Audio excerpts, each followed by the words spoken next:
e vamos reler João 4, 23 e 24. Mas a hora vem, e agora é, em que os verdadeiros adoradores adorarão o Pai em espírito e em verdade. Porque o Pai procura a tais que assim o adorem. Deus é espírito, e importa que os que o adorem em espírito e em verdade. Amém. Nós temos falado aos irmãos sobre esta mudança, essa transição que foi feita da antiga aliança para a nova aliança, do antigo modelo de adoração, do antigo sistema de adoração, do antigo sistema de serviço religioso da igreja antiga para a nova igreja, para o novo Israel de Deus, que é a igreja do Senhor Jesus Cristo. E temos usado esse texto aqui porque foi o texto onde surgiu o assunto, onde o Senhor Jesus, na sua conversa com a mulher de Samaria, explica a ela, diz a ela que haveria uma mudança fenomenal, porque não haveria mais um local de adoração, um lugar físico onde eles iriam adorar o Pai. E juntamente com esse lugar físico, que não haveria mais, que cairiam todos os elementos físicos, não somente o local, mas o local e tudo que envolvia este local físico de adoração.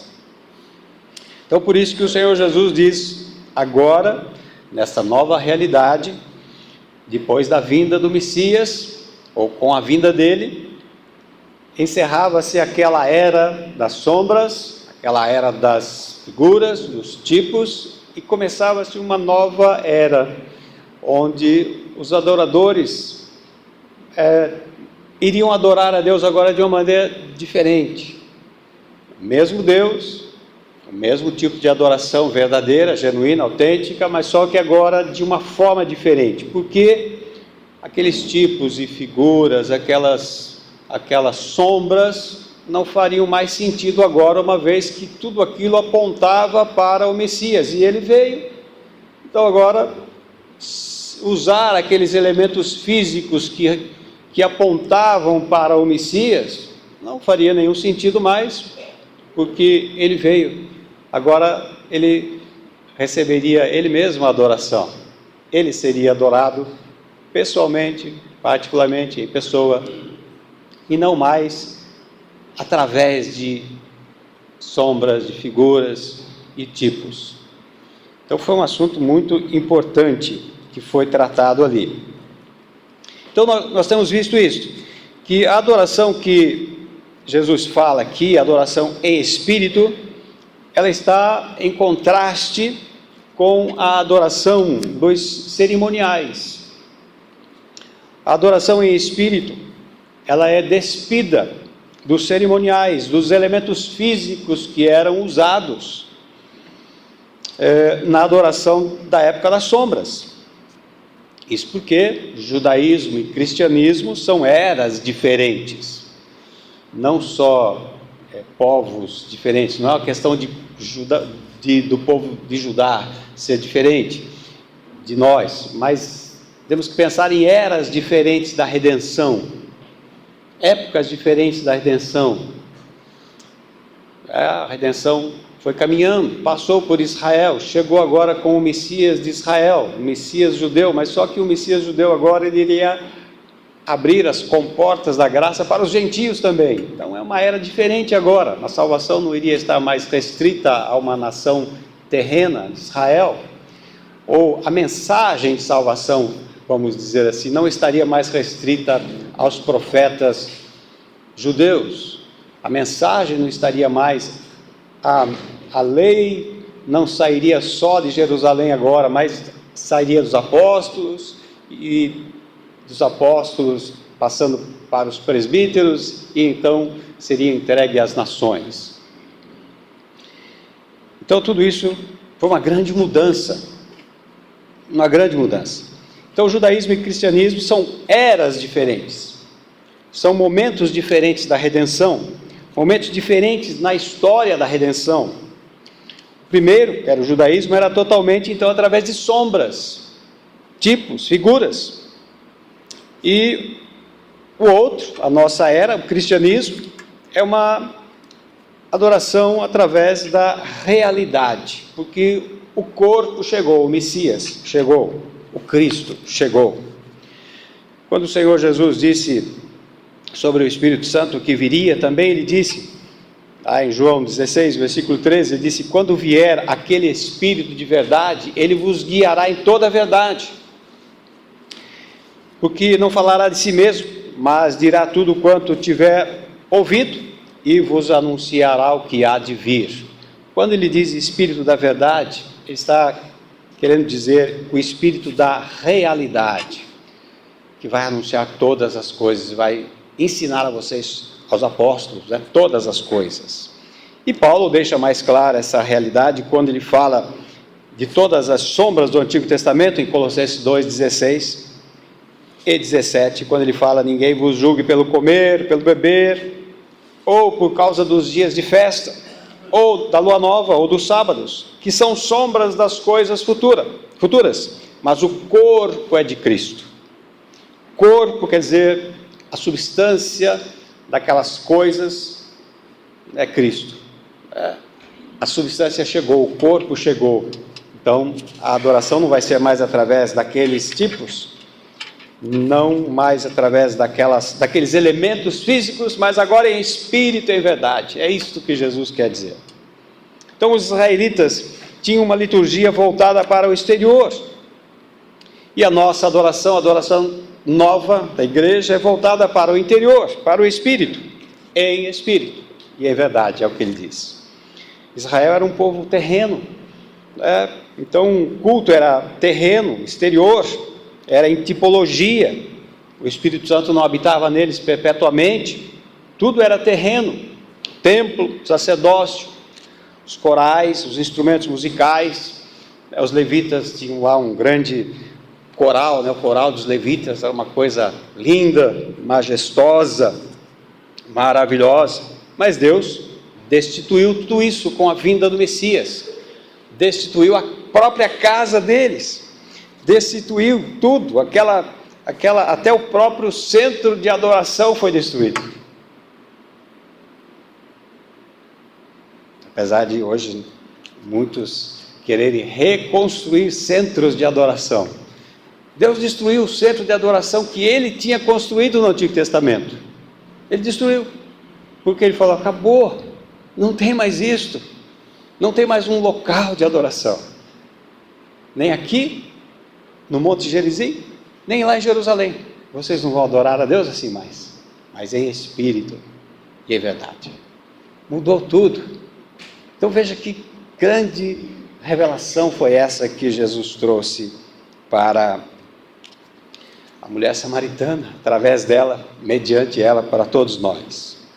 Então esse é o assunto que nós estávamos falando e queremos falar um pouquinho mais.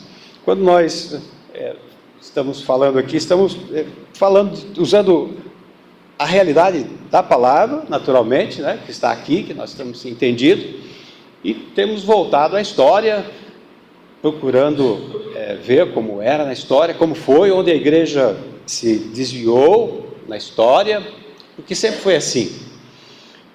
Por isso que os reformadores diziam que a igreja reformada tem que estar se reformando sempre, porque é muito fácil se desviar, é muito fácil tomar atalhos, é muito fácil tomar caminhos errados. Então ela precisa de tempos em tempos estar revendo e voltar ao modelo que foi mostrado no monte. A expressão que Deus usou para Moisés, quando ele terminou de dar as instruções para a construção do tabernáculo: faça de acordo com o modelo que te foi mostrado no monte. Essa é a expressão. Quando Davi foi construir o templo, Deus lhe deu um modelo, Deus lhe deu a planta, o projeto do templo, que era exatamente o tabernáculo amplificado. Então, esse é o assunto. Então, sobre esse assunto, nós vemos que toda vez que encontramos sobre a música e a adoração no Novo Testamento, nós encontramos a música cantada e não tocada. Desaparecem os instrumentos musicais caem junto com os elementos físicos da era das sombras, caem junto com os cerimoniais. Então, hoje cantamos como Jesus e os apóstolos cantaram, diz em Mateus 26, 30, quando Jesus estava ali com os discípulos, antes eles tomaram a ceia e saíram para o Monte das Oliveiras, e lá diz, e tendo cantado o hino com os discípulos, saíram para o Monte das Oliveiras. Exemplo, lá em Atos 16, quando Paulo e Silas estavam presos lá na prisão, diz que eles cantavam hinos a Deus, salmos, e os outros ouviam. Então, tanto o Senhor Jesus quanto os apóstolos cantaram sem qualquer instrumento. Todas as passagens que nós temos no Novo Testamento sobre música ligada à adoração, os instrumentos, o Novo Testamento menciona, sim, instrumentos musicais tocados em outras circunstâncias, em casamentos, em festas folclóricas, etc. Mas música ligada à liturgia não tem instrumentos musicais, só tem canto. Então, em todas as passagens do Novo Testamento que nós vemos a música ligada à adoração, nós não encontramos o verbo tocar, apenas cantar, excetuando o livro de Apocalipse, que é um livro cheio de figuras tomadas da era das sombras. Ele menciona o templo, menciona os sacerdotes, menciona a menorá, as lâmpadas, menciona o óleo, menciona a oração, o incenso, menciona todos esses tipos tomados de lá. João emprestou figuras da era das sombras para usar como tipos ali no Apocalipse, no Novo Testamento. Então, no Apocalipse é um livro diferente. Mateus 26, 30, então eles cantaram um hino, saíram para o Monte das Oliveiras. Em Romanos 15, versículo 9, diz, para que os gentios glorifiquem a Deus pela sua misericórdia, como está escrito, portanto, eu te louvarei entre os gentios e cantarei ao teu nome. Estou mostrando alguns versículos que não falam sobre tocar, mas cantar. Quando você lê nos Salmos, alguns desses próprios versículos trazem tocar. Aqui não. 1 Coríntios 4, 15, ou 14, 15, que farei, pois, quando Paulo está falando no culto, ele diz, orarei com o Espírito, mas também orarei com entendimento, cantarei com o Espírito, mas também cantarei com entendimento, só cantar. Efésios 5, 19, aquele texto, falando entre vós em salmos, hinos e cânticos espirituais, cantando e salmodiando o Senhor no vosso coração. Colossenses 3,16, a palavra de Cristo habite ricamente em vós em toda a sabedoria, ensinando-vos e admoestando-vos uns aos outros com salmos, hinos, cânticos espirituais, cantando ao Senhor com graça em vosso coração. Hebreus 2,12, dizendo, anunciarei o teu nome aos meus irmãos, cantar-te-ei louvores no meio da congregação. Tiago 5,13, está alguém entre vós aflito, ore, está alguém contente, cante. Louvores. Nenhum desses versículos aparece o verbo tocar. Pega um instrumento, porque você é o instrumento. Esse é o entendimento da nova aliança. Nós, cada um de nós somos o instrumento, ou um instrumento. Então, a nossa relação com Deus hoje é diferente da relação que os irmãos tinham, os irmãos que viveram na época do judaísmo, na era pré-messiânica. Diferente a nossa relação com Deus, a nossa adoração. Vivemos numa era diferente. Então, eles tinham muitas coisas físicas na sua liturgia, que simbolizavam a redenção do Messias vindouro. Eram tipos dele.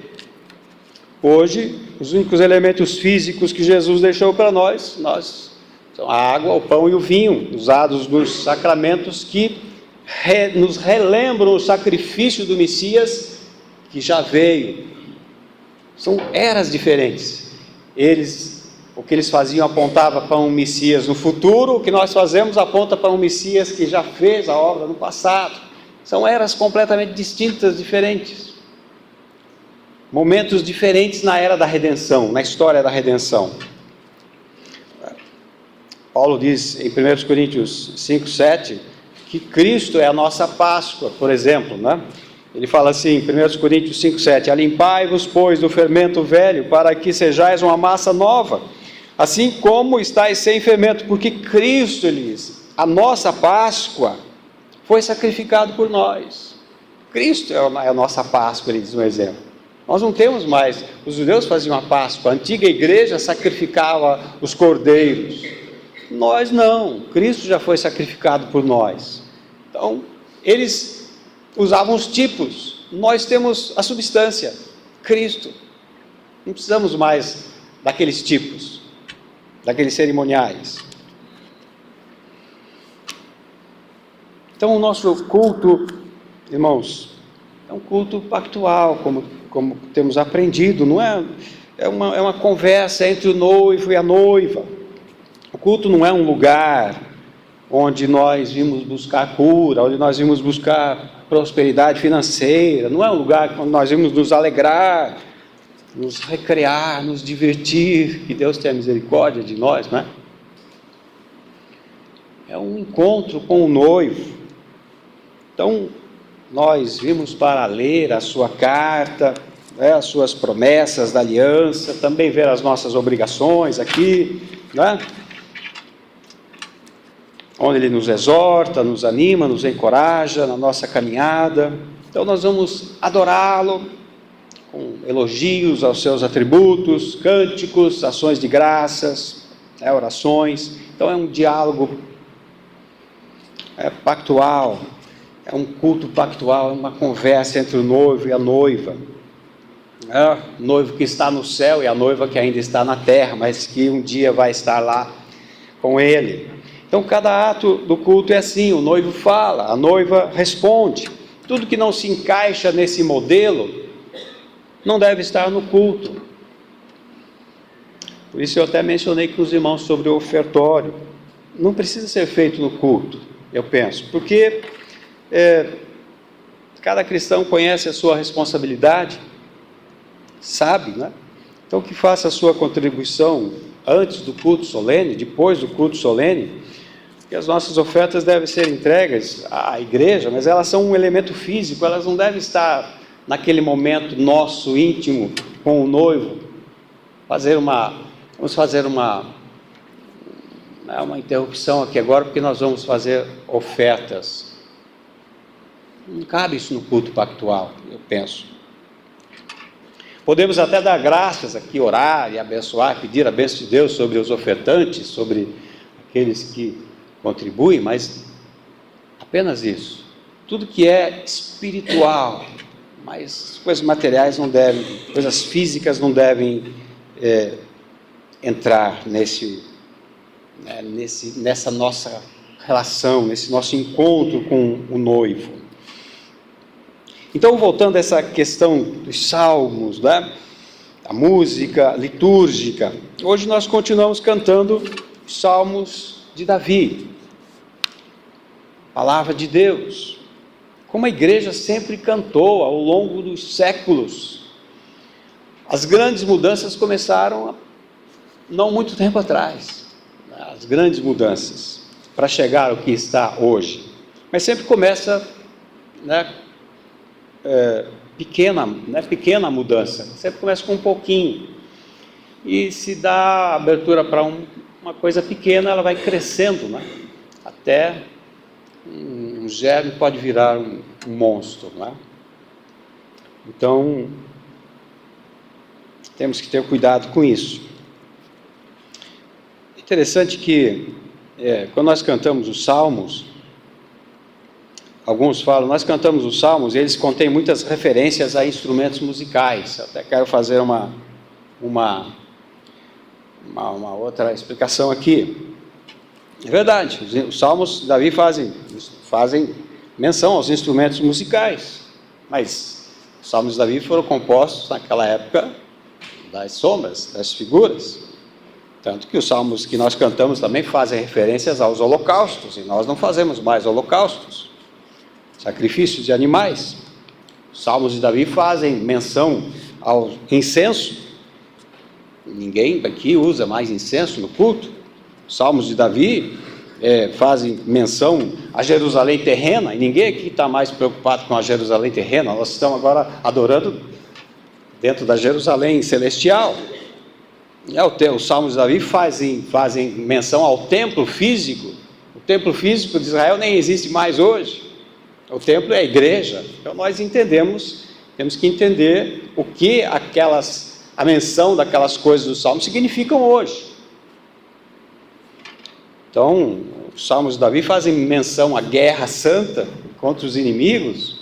Salmo 18, nós poderíamos cantar então, né? Porque ele faz menção à batalha espiritual contra os inimigos físicos. Então, são salmos, eles mostram a batalha de Cristo contra os inimigos, que Jesus já ganhou essa batalha por nós. Então, nós temos que entender tudo isso. Quando nós cantamos os salmos, precisamos ter em mente essa clareza sobre o fato que eles pertenciam à era das sombras. E precisamos entender o significado daquelas coisas, o que elas significam para nós hoje. O Salmo 150, que muitos usam, o Salmo 150 fala de muitos instrumentos. É verdade, ele fala de muitos instrumentos. Até muitos deles nem eram usados, nem no templo eram usados. Mas, no século II, Clemente de Alexandria, ele fez uma breve exposição do Salmo 150. E ele diz assim, bem resumidamente: o Espírito, para purificar a liturgia divina de qualquer celebração sem controle, sem limites, ele canta. Primeiro ele diz, louvai-o com o som da trombeta. Aí ele explica, porque de fato ao som da trombeta os mortos ressuscitarão. A trombeta que soa ressuscitando, é a trombeta que soa ressuscitando os mortos. Então, a pregação da palavra também, quando nós congregamos e estamos sob esta proclamação, mortos espirituais estão sendo ressuscitados. Quando ele diz louvai-o com a harpa, porque de fato ele diz a nossa língua é uma harpa do Senhor. Isso Clemente de Alexandria no segundo século. Ele diz, quando diz louvai ao Senhor com alaúde, saltério, entendendo que a nossa boca é como um alaúde saltério movido pelo Espírito Santo, tal como o alaúde é movido pelo pectro, pela palheta. Louvai-o com tamborim e coral, ele falou, é a igreja esperando pela ressurreição do corpo na carne, que é o grande coral, eco. Louvai-o com instrumentos de corda e órgão, ele diz, chamando os nossos corpos um órgão, e os seus tendões cordas, porque deles o corpo deriva o seu movimento coordenado, e quando é tocado pelo Espírito produz tons humanos. Louvai-o com símbolos sonoros, louvai-o com símbolos altissonantes, ele diz, significam a língua da boca, a qual, com movimentos dos lábios, canta as palavras de Deus. Então ele convoca toda a humanidade, é um louvor universal. Tudo quanto tem fôlego louve ao Senhor, porque Ele reina sobre todo o espírito que Ele tem feito. Na realidade, o homem é um instrumento de arco para a paz. Mas esses outros instrumentos, se alguém se focaliza demasiado neles, tornam-se instrumentos de conflito para inflamar as paixões. Aí ele fala dos etruscos que usam a trombeta para a guerra, dos arcadianos que usam a corneta, os siqueus que usam a flauta, os cretenses usam a lira, os lacedonianos usam o tubo do órgão, os trácios usam o carinho, os egípcios usam o tambor, os árabes usam o símbolo. Ele falou, nós não precisamos usar nada disso, deixa que né, os exércitos usem essas coisas, mas não nós na igreja. Nós não estamos mais nessa era. Quanto a nós, ele diz, fazemos uso de somente um instrumento, a palavra da paz, pela qual nós adoramos a Deus, não mais com as harpas, ou trombetas, ou tambores, ou flautas, as quais aqueles treinados para a guerra usam. Clemente de Alexandria, ele disse isso lá em 190, no ano 190, no segundo século, ele já falou, irmãos, vocês têm que entender que nada disso tem lugar mais na igreja. Era assim que a igreja entendia, que todos aqueles instrumentos tinham ficado no passado. Agostinho disse assim: vós sois o saltério, a trombeta, a cítara, o símbolo, o coro, as cordas, o órgão, os símbolos de júbilo retumbantes, e sois harmoniosos. Vocês são esses instrumentos. Deus quer tocar vocês. Cada um de vocês é um instrumento que tem que estar afinado com Deus. E não é afinado fisicamente que Deus se agrada. Não pense que é afinar a voz e cantar bonito, cantar de forma afinada, elegante, não, você, seu espírito que tem que estar afinado com Deus. Deus vê o coração de quem canta e não a voz, se é bonita ou não. Seu espírito tem que estar em linha com a palavra de Deus, afinado com a palavra de Deus. Na verdade, quando se oferece um culto cheio de coisas exteriores, os homens falam, que coisa linda. Deus pode estar falando, que lixo, o coração de vocês está podre. Entendeu a diferença? Poder ter 3 pessoas adorando a Deus somente com as suas vozes, e Deus falar, que coisa linda, porque o coração de vocês está comigo, vocês estão louvando de fato. Entendeu o que Deus quer? Você entende isso? É isso que se perdeu na igreja. A igreja acha que Deus gosta de coisas exteriores. Vamos fazer um belo louvor para Deus, encher de muitos instrumentos, coisas aparentes para Deus, e fazer uma coisa bonita aqui para Deus, um belo templo, como era o templo de Salomão. Vamos trazer tudo de volta aquilo. Deus não quer mais isso. Ele destruiu tudo aquilo no passado, ele queimou aquele templo, não essas coisas que eles fazem hoje aí de pedra. Deus queimou um templo de ouro que Herodes demorou 46 anos para construir. Deus queimou. General Romano Tito falou, não queime o templo, isso aí eu quero deixar como um troféu para mim. Ordenou os soldados, falou, queime tudo, mas preservem o templo, porque isso é uma maravilha. Não teve jeito. Alguém jogou uma seta inflamada lá, com uma tocha de fogo, queimaram o templo. Ele ordenou os soldados, apaguem o fogo do templo, não podemos queimar o templo. Não teve jeito, Deus queimou o templo de ouro de Herodes. Por quê? Porque Deus falou, acabou, não quero mais coisas físicas. Mas tem gente estúpida. Vamos reerguer o templo de Salomão, que Deus quer coisas bonitas, exteriores. Vamos fazer grandes corais para Deus, grandes bandas com muitas músicas, vozes afinadas. Vamos ensaiar bem para cantar bonito para Deus, enquanto o coração está cheio de adultério, de prostituição, de mau pensamento, de inveja, de cobiça. Deus fala, isso é podre, isso fede. Afasta de mim esse estrépito. Deus já disse lá na sua palavra. Deus não quer isto. Deus quer uma pessoa, 2 louvando, 3, mas afinado com Ele. Ele falou, você é minha arma, você é minha lira, você é o meu instrumento, e eu quero que você esteja afinado comigo. O resto pode jogar tudo fora, porque o resto é para nós. O resto é para nós. Quer fazer uma coisa bonita para nós? Então vamos fazer para nós. Exterior, porque os nossos olhos veem só isso. Deus não. Então os homens estão se enganando. Tá? Então, quer participar de um show bonito para encher os seus olhos? Então vai para o show. Vai para o show, que é próprio para o homem ver. O homem só vê o exterior, então quanto mais bonito o show, então vamos ver o show. Mas culto para Deus é outra coisa. Igreja é outra coisa. Que o povo não sabe mais o que é. Por quê? Porque vai desviando. O inimigo vai colocando coisas, vai enchendo de coisas no culto e de repente transforma a igreja numa grande sinagoga.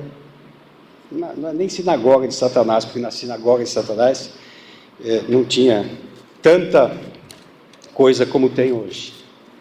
Tanto entulho como tem hoje. Tantos entulhos cananeus como tem hoje. Então, agora, qual foi o problema? Por que muitas igrejas, até mesmo igrejas que nasceram na Reforma, continuaram usando os instrumentos? Não sei. Porque teve decisões na época da Reforma, houve decisões dos reformadores, eles foram unânimes em afirmar que os instrumentos musicais inanimados, mortos, foram ordenados até o tempo da correção. Hebreus 9:10, já falamos para os irmãos. Até o tempo do diortoses, que está escrito lá em Hebreus 9:10. Da reforma, da correção, da restauração, nova ordem. Chegou a nova ordem. Então houve decisões eclesiásticas. Vou até ler algumas aqui bem rapidamente.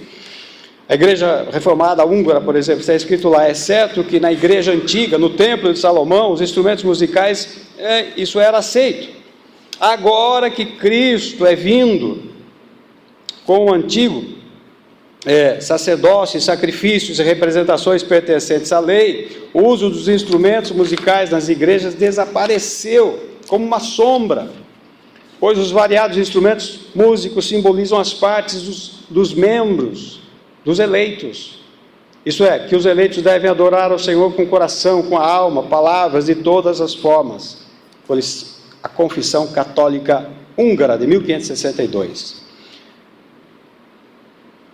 Os instrumentos musicais, contudo, adotados para a pantomínica missa, com imagens, nós abominamos tudo isso, eles diziam. Não há utilidade para eles na igreja. Eles certamente são marcas e ocasiões para a idolatria. Sínodo de Debrecen, em 1567, que adotou, quando eles adotaram também a segunda confissão helvética, como símbolo de fé da Hungria. Decisões da Igreja Reformada Holandesa, de onde surgiu a Igreja Reformada do Canadá. A resposta que eles deram para os instrumentos musicais na igreja.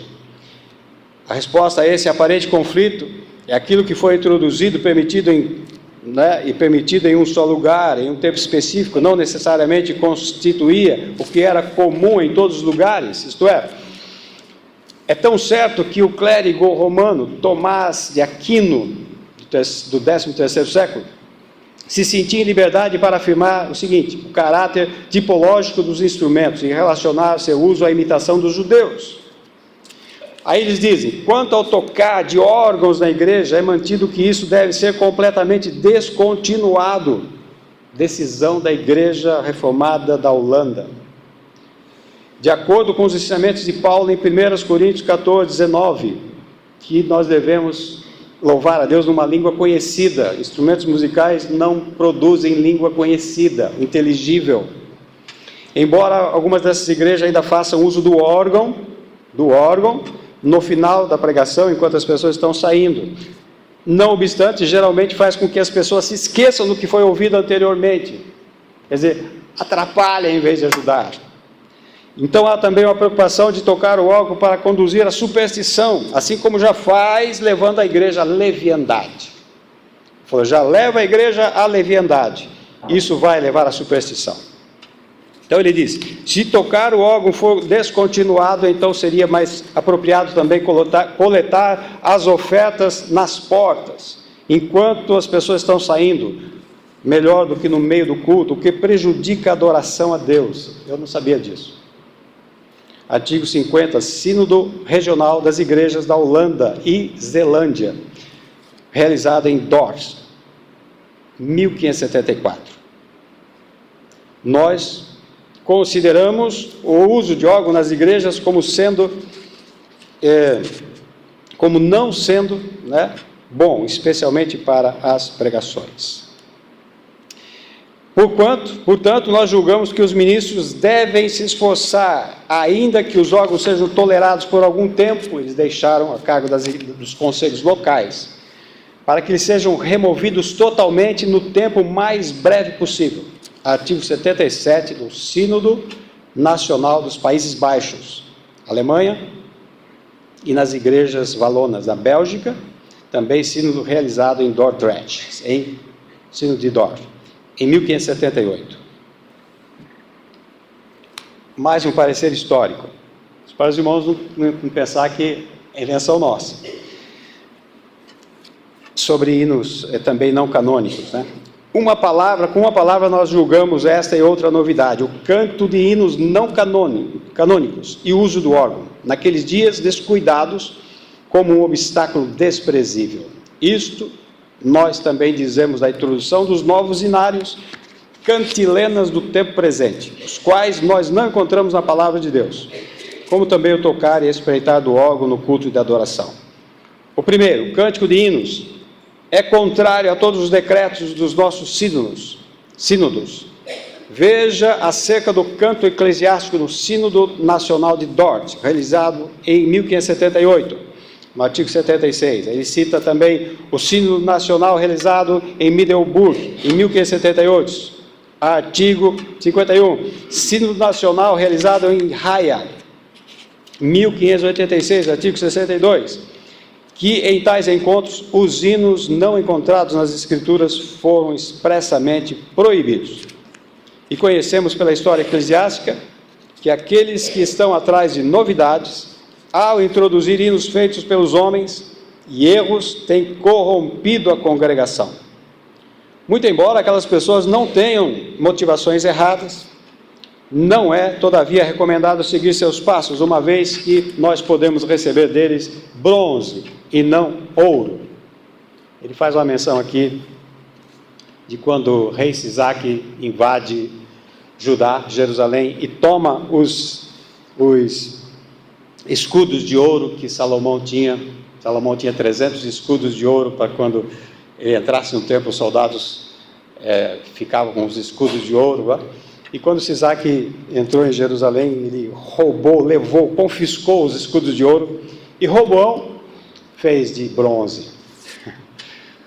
Quase igual, né? Então eles falam isso.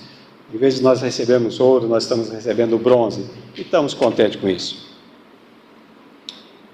Então ele testemunhou que cantar hinos que não estão na palavra de Deus também são bronze em vez de ouro. Nós temos o ouro e estamos nos satisfazendo com bronze. Ele vai citando muitas coisas aqui, e ele cita mais decisões de sínodos de Dordrecht, 1578, Middelburg, 1581, 1640, que tratam do encerramento quando terminam, né, o lugar do órgão na igreja, determinação feita, né, para que fossem retirados.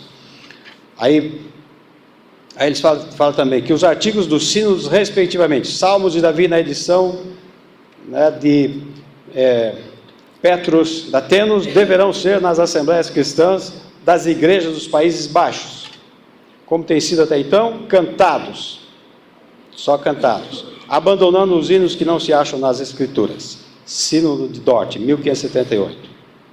Salmos de Davi deverão ser cantados nas igrejas, omitindo aqueles hinos que não podem ser encontrados nas Escrituras. E assim, assinado essa decisão do Sínodo das igrejas dos Países Baixos, Holanda, Bélgica e partes da Alemanha, assim por diante. Então, só para os irmãos entenderem. Então, isso para os irmãos entenderem o quê? Que nós estamos num tempo da história diferente, num tempo da história da redenção diferente. O que se fazia na era do Antigo Testamento não se faz hoje. Nós não estamos no mesmo lugar da redenção do que os personagens bíblicos, personagens canônicos. Então é muito comum as pessoas dizerem, mas Davi fez isso. Davi dançou, por exemplo. Você não é Davi. Você não está na era, no momento, no lugar da história, da redenção. Você não é um personagem daquela época. Tem que pensar em tudo isso. Tem um irmão, nós estamos um tempo bem curto, mas tem um irmão, pastor Robert Scott Clark, ele fala sobre isso, dizendo: nós não estamos no mesmo lugar da história da redenção do que os personagens canônicos. Nós não somos Noé, Moisés, Davi, nem Elias. Nós não somos o tipológico mediador da antiga aliança, Moisés, por exemplo. Então ele fala, nós não somos personagens no drama canônico. Então qualquer argumento em favor dos instrumentos musicais do Antigo Testamento deverá ser em favor do comando do Antigo Testamento para se conduzir, por exemplo, a Guerra Santa, que nós falamos, Então, nós sabemos que as guerras santas do Antigo Testamento foram tipológicas, ilustrações de realidades futuras e celestes, completadas com a morte de Cristo. Então, nós somos relutantes em aplicar a mesma lógica para o uso de instrumentos musicais.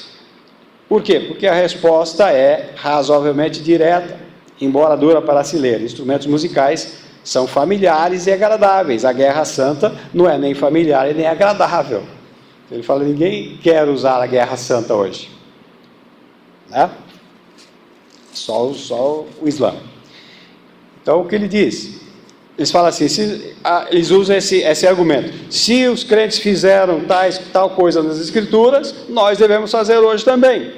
Então, é isso que ele responde, Nós não devemos fazer isso hoje porque aquelas ações eram peculiares àquele período da história redentiva. Essa é a razão porque os apóstolos não empunharam a espada contra os pagãos. Essa é a razão porque eles pregaram a Cristo e chamaram os pagãos ao arrependimento e à fé. E essa é a mesma razão porque eles cantaram a palavra de Deus na adoração sem as cerimônias do período tipológico da história da redenção. Eles sabiam onde estavam na história da redenção. Nós também precisamos saber. Nós não estamos no cânone. Nós somos destinatários do cânone.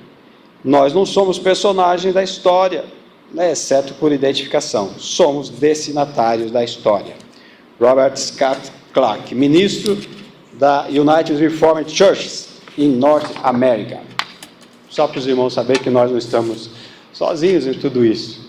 Muitos homens de Deus que acham uma barbaridade o que se faz hoje na igreja, no culto ao Senhor, que se chama culto ao Senhor.